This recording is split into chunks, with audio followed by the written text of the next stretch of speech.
afternoon, neurodivers. Welcome back. I am Sheila and I'm your host, and this is your Neurodive Corner, where we usually discuss people that are neurodivergent and also the amazing people that care for them. And as always, I want to start this chapter with thanking our subscribers. Thank you so much for continuing to grow this community. It's a little community, but you guys are fierce. You guys stay on top of everything. You guys put up with my ADHD and my irregular filming schedule. You guys put up with a lot, and I do appreciate that. I never thought this was gonna go anywhere. Honestly, I thought I was gonna have like just my immediate family, and that's it. Not that my immediate family is small. The 334 subs might be my family because I have a huge family on both sides, moms and dads. They almost make up a village. Yeah. So, but yeah, I just wanted to start obviously thanking the subscribers. Also, thank you to everybody that has go by the GoFundMe campaign to help my nephew have his therapy, his music therapy. As you guys know, he is neurodivergent himself. He is autistic. He is level 3 in the spectrum, which is considered fairly severe. And he has not been very responsive of the more mainstream interventions, if you will. Music just opened him up. That's his life. So yeah, if you guys can go to the video description and you want to donate, help us continue providing this life, the saving, honestly, I'm not exaggerating, service, then I can only thank you. And if you cannot donate, if you can at least share the campaign, that does make a difference as well. Every little bit helps. Just a share, honestly, helps. Especially in his case, because like I said, he music is his language. Period. That's the only way I can say it. Also, I want to thank all of the new subscribers. There's a couple of you that have sent messages, encouraging messages. Thank you. Especially yesterday, I was struggling. I'm still struggling today. I ain't gonna lie. I'm going through it, but that's what being neurodivergent is. So, it's not easy. Let me throw a couple of shout outs down at the chat. So I have Sierra. Hi, Sierra. Thank you for joining the live. Please do all the cool stuff. Just so you guys know, my channel, for whatever reason, on the shorts is being censored. And I've spoken to a couple of creatives and they think I'm being shadow banned. So please, if you can engage with all my videos, leave comments, do the little thumbs up, little stupid dumb stuff that helps the algorithm and see if I can get out of purgatory quicker, because I definitely want these videos out there to educate people. OG Miles, thank you for joining, OG. Welcome. Welcome to the Neurodive Corner.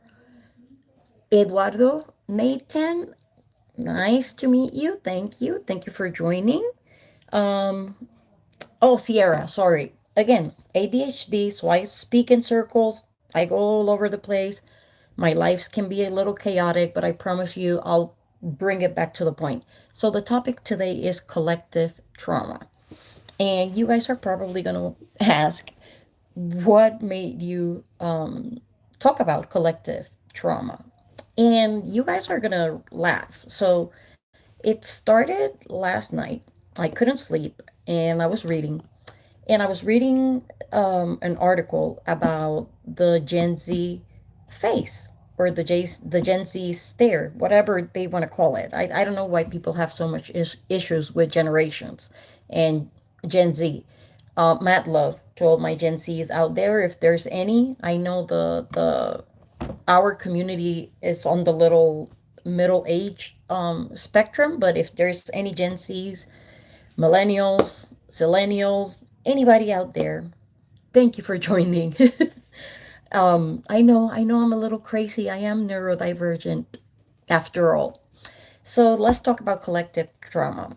So collective trauma, and the reason the Gen Z stare made me think about it is, if you think about Gen Z, right? They literally grew up in our flu apocalypse era. Let's call it that, because YouTube and the algorithm don't like when you use the real name. But those Gen Z came around 2020, and obviously they experienced collective trauma. We're talking about a generation, and we all did, and we are all processing it little by little, even if you're not aware of it. But the flupocalypse is a perfect example for collective trauma, because it was a time where all of us were pretty much experiencing a level of threat, life or death, where you had no control. You couldn't be by your loved ones, you couldn't go to work, you couldn't make plans. It just hit out of nowhere. And that is the hallmark of a traumatic event. So usually we talk when we talk about trauma, right? Trauma is not the event, right? The event is the trigger, is what happens. The trauma is the response to that trigger. The problem with collective trauma is, obviously it's happening to a bunch of people at the same time. And you have different responses for trauma, right? We all know about that. So I wanted to talk a little bit, and I'm going to quote two of my favorite authors, and I'm going to show the book in a second. But there is um, there is an amazing author. Here's the book. Let me just show you. It is called My Grandmother's Hands by Resma Menakem, and it literally discusses racialized trauma and the pathway to healing our hearts and bodies. And Resma is one of the best psychologists, or clinicians, in the nation. He is a somatic therapist, a somatic provider, and he's amazing. And his books are amazing. So my grandmother's hands goes over racialized trauma, but he does have a lot of good information about collective trauma, and how when a group of people experience the same event, the same traumatic event, it starts looking down the line like culture. And I feel that's what's happening to Gen Z. I feel Gen Z came about in a time where there was a lot of loneliness, no social interaction, no natural social interactions. Everything was very stifled, everything was stunted. So they experience collectively being disassociated from civilization. Technically, I mean, this chunk of kids got cut off because government's response was so dismal and so horrible. This chunk of kids got literally disassociated from civilization. And obviously, a lot of the soft skills that you develop, interacting out there in real life, they sadly missed out on. And now it's starting to look like personality. But I don't think Gen Z really has a personality problem. I think they are just responding to collective trauma.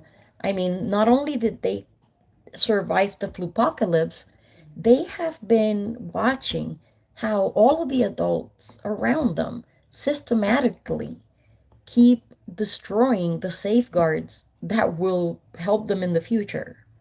So, again, collective trauma, when it starts happening, it starts looking like personality. It happens with racialized trauma as well. I'm going to read a passage from Ta-Nehisi Coates, which is one of my favorite authors out there. This quote in specific is from his book Between the World and Me.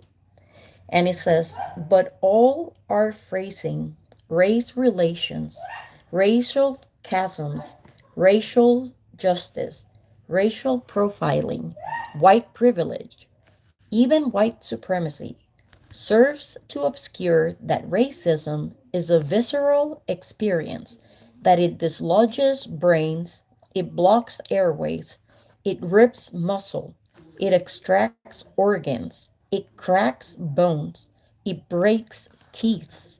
You must always remember that the sociology, the history, the economics, the graphs, the charts, the regressions, all land with great violence upon the body.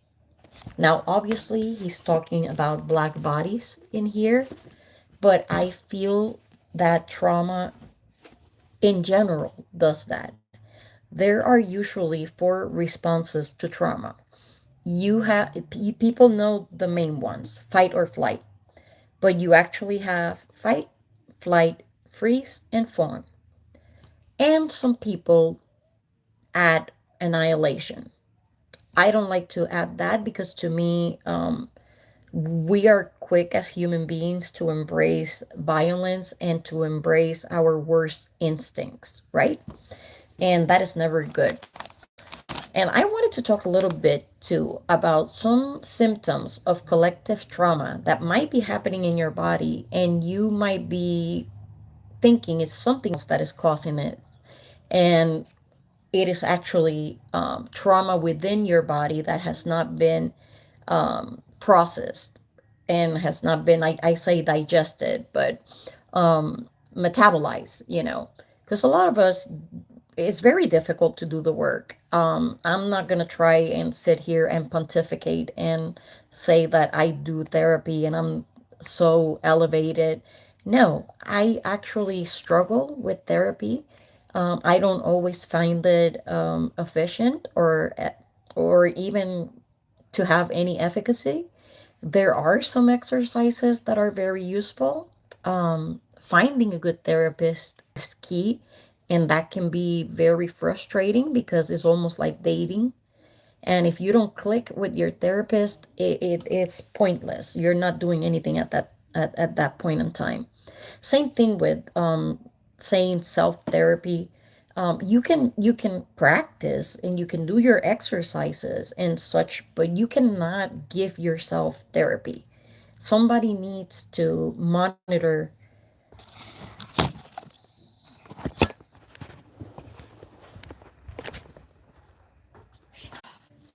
There you go. I am so sorry, guys.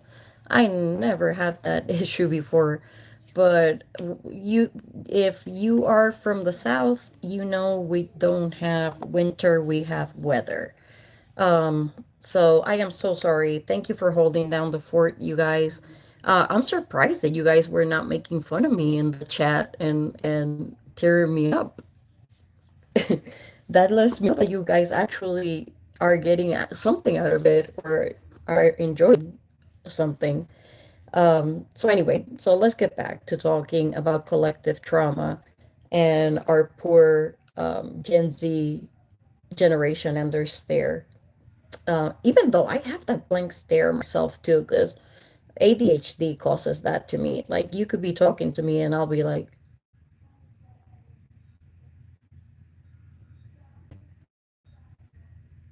and it's because something happened. Something else has my attention at that point. It's like squirrel, you know. If you know, you know. So anyhow, so I wanted to talk about how collective trauma can start feeling because we talked about it can start looking like personality if it happens to enough people at once, right? So again, when it starts looking like personality, it's a little bit more difficult to treat and have interventions because everybody just minimizes the issue and puts it to the side, and you know that's what happens. But anyway, can you guys please re-engage and re-invite people to the live, and see if we can get more, oh Lord. Yeah, I'm all over the place today. I am so sorry. But yeah, if you guys can jump back into the video, that would be great. If you can start sharing it, smashing the hearts, the likes, subscribes, all of that. So anyhow, so some of the things that you will notice in your body if you have been storing trauma, because if you guys take the time and get the book from Resma, my grandmother's hands, he explains that the body has to metabolize pain and trauma. And he talks about clean pain and dirty pain. And I am not going to talk about all of that and get that deep and that into the weeds. I will leave that to the experts and to those that have the platforms to have longer videos. And but if you guys want a deeper dive into racialized trauma or cultural trauma or collective trauma, let me know. Sound off in the chat, and that is something that I can definitely explore. Or if there are any other neurodivergent topics you guys want to explore, same thing. Sound off in the chat, and I'll be sure to to start talking about those topics. I'll be right back.